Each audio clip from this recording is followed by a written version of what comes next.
नमस्कार। आप देख रहे हैं ग्रामीण व्यवस्था के विकास को समर्पित हमारा ये कार्यक्रम कृषि दर्शन। वैसे अगर पशुपालन की बात करें तो सिंधु घाटी सभ्यता के जमाने से लेकर वर्तमान समय तक पशुपालन ग्रामीण अर्थव्यवस्था में बहुत ही महत्वपूर्ण योगदान दे रहा है। बहुत बड़ी आबादी हमारी पशुपालन से जुड़ी हुई है, लेकिन समय के साथ इसमें भी कुछ नई तकनीकें आई हैं जिनका प्रयोग कर आप ज़्यादा से ज़्यादा लाभ ले सकते हैं। तो करेंगे आज की कड़ी में कुछ ऐसी ही बातें हम, लेकिन हमेशा की तरह सबसे पहले डालेंगे नजर अपने पहले सेगमेंट खबरें खेती की पर। दर्शकों नमस्कार, खबरें खेती की में आपका स्वागत है। खबरों में आगे बढ़ने से पहले सबसे पहले नजर आज के मुख्य कृषि समाचारों पे। गर्मा फसलों के उत्पादन से बढ़ेगी खेतों की उर्वरा शक्ति, आम के अच्छे उत्पादन के लिए कीट नियंत्रण जरूरी और किसानों के लिए उपयोगी कोनो वीडर मशीन। किसान भाई बहनों, गेहूं और सरसों की कटाई के बाद गर्मा फसल के तौर पर आप मूंग, ढैंचा या लोबिया की खेती कर सकते हैं। इससे जहां आपको दोहरा फायदा होगा, वहीं खेतों की उर्वरा शक्ति भी बढ़ेगी। साथ ही यह समय मिट्टी जांच के लिए भी बेहद उपयुक्त है। विशेष जानकारी वरीय वैज्ञानिक डॉक्टर उमेश नारायण उमेश से। तो गर्मा फसल के रूप में जब हम गेहूं एवं मसूर चना की कटाई के उपरांत हम यदि तीसरी फसल के रूप में वर्ष में लेना चाहते हैं तो गर्मा फसल के रूप में मूंग की खेती, ढैंचा की खेती, लोबिया की खेती करके हम अपने खेती की उर्वरा शक्ति बढ़ा सकते हैं। साथ साथ जिन किसान भाइयों ने आगात सरसों की कटाई कर ली उसमें प्याज की खेती भी कर सकते हैं। किसान भाई बहनों, आम में भूनगा, फुदका कीट, गुझिया कीट, सुंडी तथा तना भेदक कीट और डासी मक्खी इन कीटों का प्रकोप होता है, जिससे आम की गुणवत्ता पर बुरा असर पड़ता है। आम की फसल को फुदका कीट से बचाव के लिए एमिडाक्लोरपीड 0.3 मिलीमीटर प्रति लीटर पानी में घोलकर प्रथम छिड़काव फूल खिलने से पहले करते हैं। दूसरा छिड़काव जब फल मटर के दाने के बराबर हो जाए तब कार्बरिल 4 ग्राम प्रति लीटर पानी में मिलाकर छिड़काव करना चाहिए।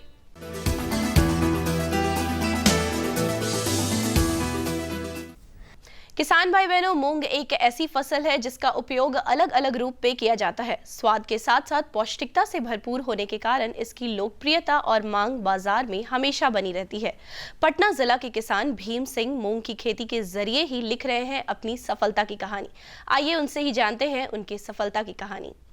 1 बीघा मूंग लगाए हुए हैं, वही 5 से 6 हज़ार रुपया लगा है और देखिए उम्मीद करते हैं कि 15 से 20 हज़ार रुपया आ सकता है। इससे जो भी फायदा हो जाए निर्भर करता है रेट पर।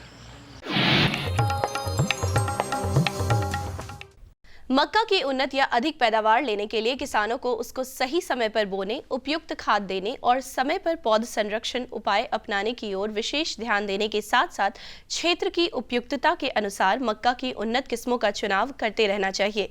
इसके लिए अनुमोदित देसी अथवा संकर किस्मों का प्रयोग किया जा सकता है।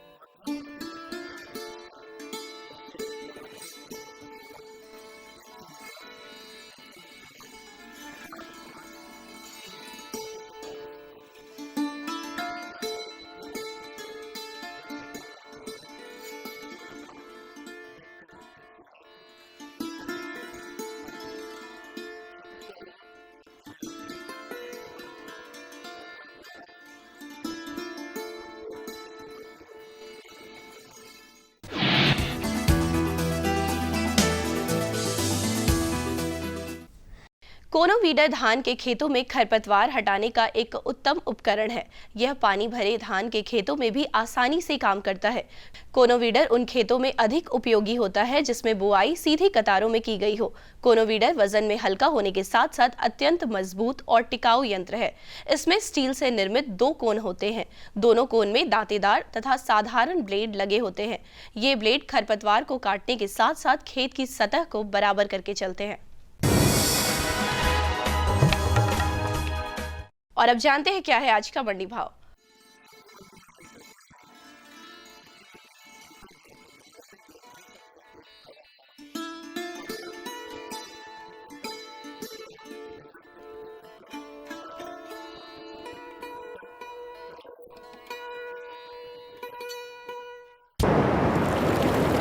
और अब समय है मौसम पूर्वानुमान का।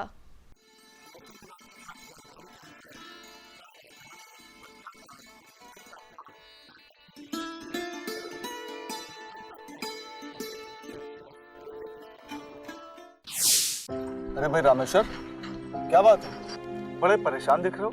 सोच रहा था कि अभी तो हाथ पांव चल रहे हैं तो खेती कर पा रहा हूँ, कल को जब इनमें ताकत नहीं रहेगी गुजारा कैसे होगा? पेंशन से। पेंशन? हाँ, और वो भी हम जैसे किसानों के लिए। अब हम जैसे छोटे किसान भी 60 साल के होने पर 3000 रुपए मासिक पेंशन पा सकते हैं। सच में? हाँ, चलो मैं तुम्हें दिखाता हूँ।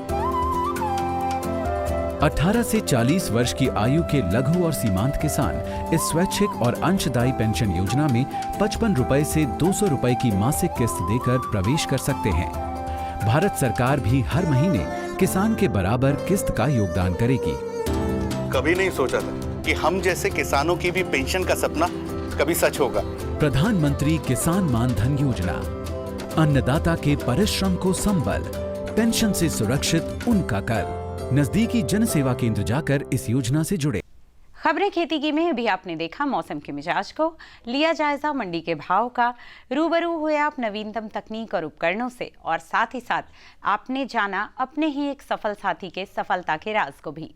अब बढ़ते हैं आगे, जहां इस साक्षात्कार के जरिए अपने विशेषज्ञ से हम लेंगे जानकारी गर्मी के दिनों में हरे चारे के उत्पादन के विषय में। किसान बंधुओं नमस्कार। पशुओं के लिए चारा का क्या महत्व है, इसे हम और आप सभी जानते हैं। ऐसे तो इसकी ज़रूरत पूरे वर्ष होती है, लेकिन सबसे ज़्यादा किसानों को मुश्किल गर्मी के दिनों में आती है, जब चारा ज़्यादा तापमान के कारण सूख जाता है। तो इन गर्मियों के मौसम में, ख़ासतौर पे मैं बात कर रहा हूँ जून जुलाई के मौसम में, आपको आसानी से चारा उपलब्ध होता रहे, आज हम इसी की जानकारी लेंगे कि इस दौरान आपको कौन से चारे लगाना चाहिए ताकि गर्मी के मौसम में आपको आसानी से चारा उपलब्ध हो जाए। कहने का मेरा मतलब ये है कि आज आपको आज ही उसके लिए तैयारी करनी होगी। किस तरह का चारा आपको लगाना है, कौन से किस्मों का उपयोग करना है, इन सब की जानकारी आज के कार्यक्रम में हम प्राप्त करेंगे। तो आज का हमारा चर्चा का विषय है गर्मी में हरे चारा का उत्पादन।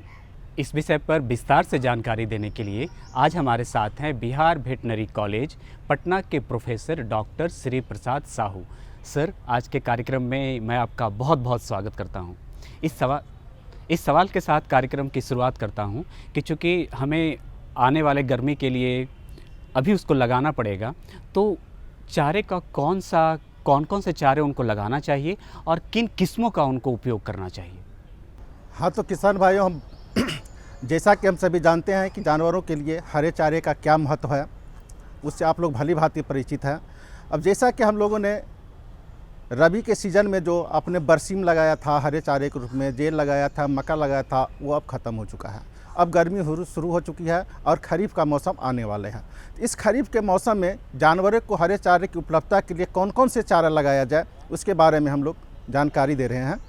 तो अभी आने वाले जो खरीफ सीजन के लिए हम लोग जनेरा लगाते हैं, जिसको आप लोग सूडान बोलते हैं। उसके साथ साथ जो हम लोग है बोरो या लोबिया बोलते हैं या बोरी सीम बोलते हैं, वो लगाते हैं। तो ये जनेरे का साथ ये बोरी सीम क्यों लगाते हैं? हरा चारा दो तरह का होता है। एक चारा ऐसा होता है जिसमें कि प्रोटीन के तत्व ज़्यादा होते हैं, प्रोटीन पोषक तत्व ज़्यादा होते हैं, और दूसरा होता है जिसमें कि ऊर्जा ज़्यादा होता है। जैसे कि एक उदाहरण के लिए आपको बता दें, जैसे हम लोग बोलते हैं कि दाल रोटी, या सिर्फ चावल या रोटी नहीं खाते, उसके साथ दाल हो गया, तो चावल और रोटी हो गया आपका ऊर्जा वाली चीज़ और दाल हो गया आपकी प्रोटीन वाली चीज़। तो वहीं जानवरों को संतुलित पर हरा चारा देने के लिए हम लोग जनेरा क्या हुआ, ऊर्जा वाली तत्व है, ज़्यादा होता है उसमें, और बोरो जो है उसमें प्रोटीन ज़्यादा होता है। तो दोनों मिक्स करके देने से क्या होता है, जानवर को अच्छी पोषक तत्व मिलता है, जिससे उसका दूध उत्पादन बढ़ जाता है। आगे जो हमारे किसान बंधु आपको देख रहे हैं, उनके मन में सवाल ये आ रहा होगा कि चूँकि चारा भी एक फसल के रूप में वो उत्पादन कर रहे हैं, तो इसका उत्पादन करने के दौरान वो क्या सावधानी बरतें। साथ ही एक सवाल मेरा ये भी है कि इस जो बीच का महीना है, जब अभी पूरी तरह चारा खेतों में नहीं है, तो इसका विकल्प किसान क्या अपना सकते हैं, क्या अपने पशुओं को दे सकते हैं? जब हम जनेरा या सूडान लगाने की बात करते हैं हरा चारा के रूप में, तो सूडान दो तरह का होता है। एक होता है जो केवल एक बार हम घास एक कटोर लेकर के वो ख़त्म हो जाता है एक कटिंग करने के बाद, और दूसरा जो होता है उसमें हम लोग 4 से 5 कटिंग लेते हैं, और जो अभी हम लगाते हैं तो आपको सितंबर अक्टूबर तक को, यानी दुर्गा पूजा तक वो चलता है। तो इस चीज़ को हमेशा ध्यान रखना चाहिए कि जब भी जनेरा या सूडान का बीज ले तो विश्वसनीय सोर्स से ले, चाहे वो कोई दुकान हो, चाहे वो विश्वविद्यालय हो, जहाँ से अच्छी किस्म की उसका बीज मिलता हो, उसका उपयोग करें। दूसरी चीज़ है, जब हम ये जब मल्टी कट लगाते हैं, जिसको कई बार हम 4-5 बार काटते हैं, तो उसको हम लोग अप्रैल से ही लगाना शुरू कर देते हैं, या अब जो भी आपके पास समय उपलब्ध हो वो हम लगाना शुरू कर देते हैं। लगाने से पहले अच्छी तरह खेतों की हम लोग जुताई करते हैं, और ये चीज़ हमेशा ध्यान रखते हैं कि खेतों में खरपतवार कम हो। यदि खरपतवार ज़्यादा है तो वहाँ एक्स्ट्राजीन का उपयोग करके आप सीड बुआई से पहले उसको खरपतवार को ख़त्म कर सकते हैं। सर, आप जहाँ पे जो बातें आपने जानकारी दी, मैं उसी को आगे बढ़ाता हूँ, क्योंकि ये बहुत ही महत्वपूर्ण चीज़ है किसानों के लिए कि जो ये चारा खिलाते हैं वो कई बार जहर के रूप में भी आ जाता है। तो ये तो ठीक हुआ कि वो सुखा दें, लेकिन इसके बावजूद भी अगर कभी पशुओं में जहर बन जाए तो प्राथमिक तौर पे या तुरंत हमारे किसानों को क्या करना चाहिए, या क्या किस तरह का लक्षण दिखाई देता है जब वो जहर बनने लगता है? तो ये जहर खास करके लोकल वैरायटी का जो बीज होता है उसमें ज़्यादा होता है, और जहाँ की सिंचाई की सुविधा बहुत ही कम और नहीं के बराबर होती है ना, तो उसमें क्या हो जाता है कि वो जहर बहुत ज़्यादा पौधे में इकट्ठा हो जाते हैं। तो उस समय हमको किसानों को खास करके ये ध्यान रखना चाहिए, कम से कम 3-4 गांठ हो जाए, उसके बाद ही उस जनेरा को काट करके जानवरों को खिलाना चाहिए। लेकिन गलती से कई बार क्या होता है, जानवर खुला रहता है तो कहीं खा गया, उस कंडीशन में क्या होता है कि उसको गला बिंधने लगता है, और जो भी सांस लेता है जानवर, वो सांस लेने के बाद क्या तो ऑक्सीजन खून में जाता है, और खून में जाकर के फिर वहाँ से बाहर निकलता है।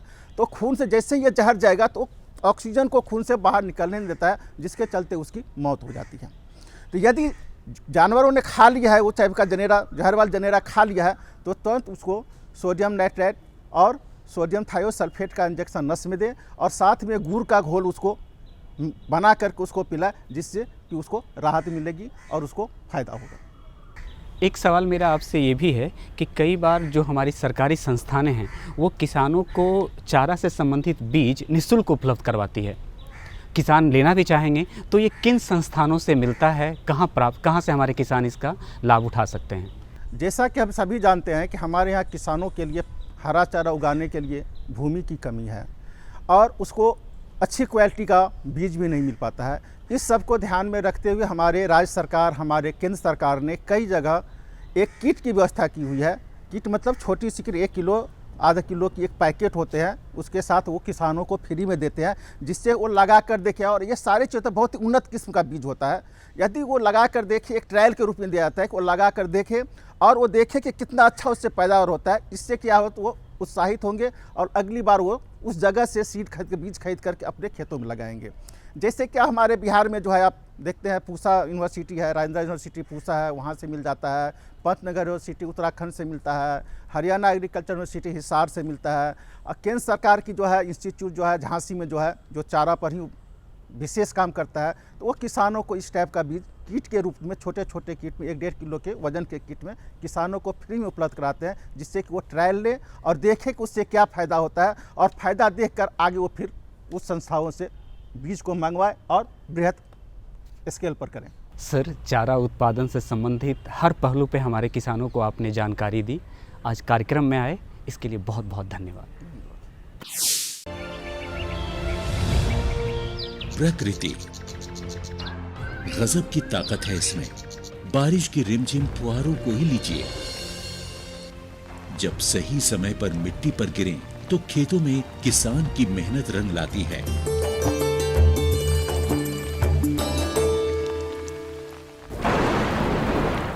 लेकिन वही बारिश बेमौसम हो जाए तो फिर तबाही का मंजर दिखाती है।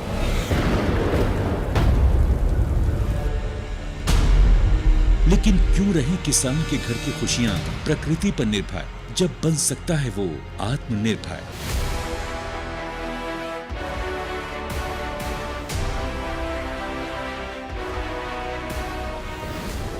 किसानों को प्राकृतिक आपदाओं की वजह से फसली नुकसान होने की स्थिति को ध्यान में रखते हुए भारत सरकार ने 2016 में प्रधानमंत्री फसल बीमा योजना की घोषणा की। इस बीमा योजना का उद्देश्य विभिन्न प्रकार की प्राकृतिक आपदाओं जैसे ओले गिरना, जल भराव, बाढ़ का आना, बादल फटना, प्राकृतिक रूप से आग लग जाना, भूस्खलन, चक्रवाती तूफान, बेमौसम बारिश, फसल की बीमारियां, आकाशीय बिजली, कीटों के हमले वगैरह से होने वाले नुकसान की स्थिति में किसानों को वित्तीय सहायता प्रदान करना है।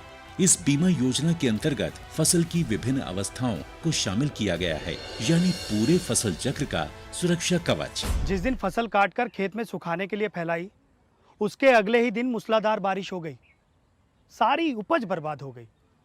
लेकिन ये तो अच्छा था कि मैंने फसल का बीमा करा रखा था, मैं नुकसान से बच गया और क्लेम की रकम भी मुझे आसानी से मिल गई। सारा भुगतान मेरे बैंक अकाउंट में हो गया। प्रधानमंत्री फसल बीमा योजना बहुत ही लाभकारी है और इसकी प्रक्रिया बहुत ही सरल है।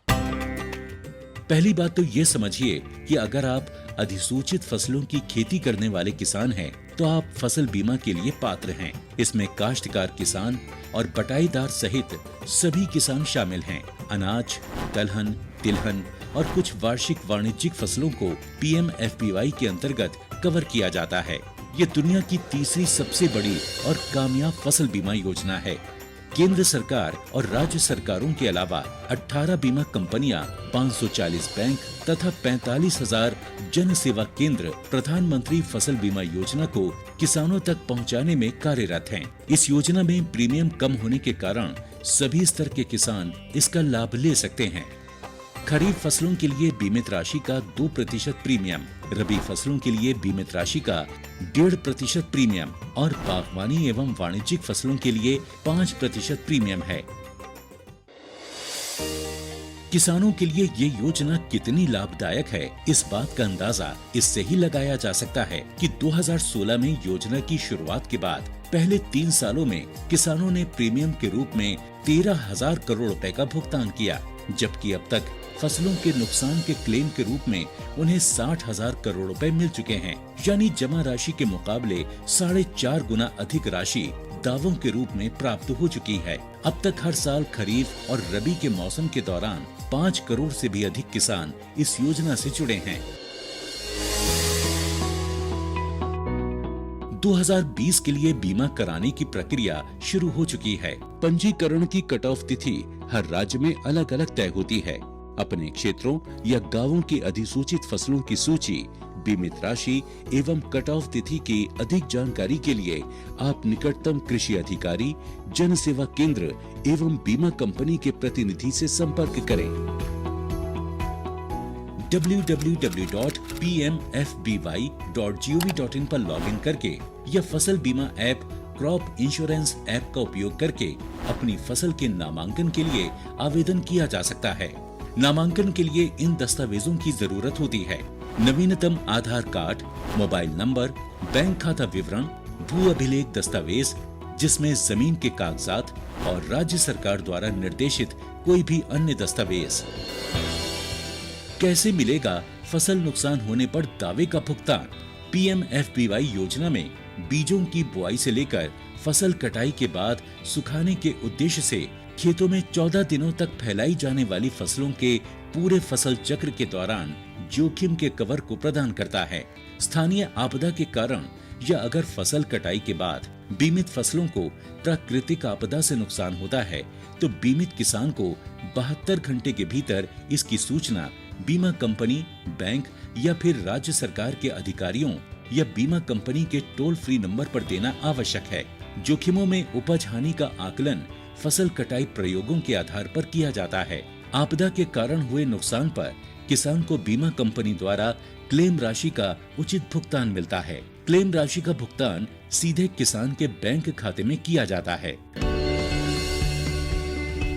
शिकायत निवारण के लिए किसान बीमा कंपनी, निकटतम बैंक शाखा या ब्लॉक या जिला कृषि कार्यालय में संपर्क कर सकते हैं। वो अपनी शिकायतों के लिए जिला और राज्य स्तरीय शिकायत निवारण समिति तक भी पहुंच सकते हैं।